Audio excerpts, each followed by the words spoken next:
নমস্কার বন্ধুরা, আজকে আমি বানাচ্ছি খেরো পোস্ত। এই দেখুন, খেরোগুলো ছাল ছাড়িয়ে নিয়েছি, আর এটা আলু। এবার খেরোগুলো আমি কেটে নেবো, তারপরে পোস্তটা কী করে করছি দেখাবো। এবার খেরো আর আলুগুলো কেটে নিলাম ছুরিতে করে। এবার এইটা জল রেখেছি, জলে ভালো করে ধুয়ে নিই। এরপর পরে গরম তেলের মধ্যে শুকনো লঙ্কার 5 ফোড়ন দিয়ে দিলাম। তারপরে কেটে রাখা আলু আর খেরোটা এর মধ্যে দিয়ে দেবো।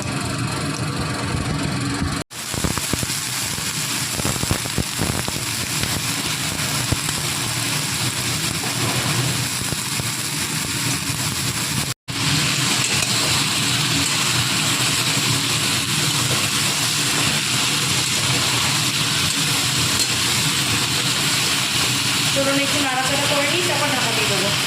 নাড়াচাড়া হয়ে গেছে, এবার এটা জল দেবো না, ঢাকা দিয়ে দেবো, হালকা আঁচ দিয়ে দেবো।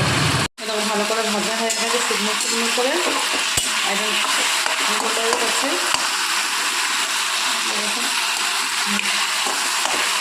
পোস্তটা মিক্সিতে কাঁচা লঙ্কা দিয়ে বেটে রেখেছি। মতো লবণ দিয়ে দিলাম, এবার একটু হালকা করে ফুটুক, তারপরে নামিয়ে দেবো। সুন্দর করে থালায় ঢেলে নাও। কেমন কালার হয়েছে দেখো। পোস্ত তো কালার হয় না, সাদা।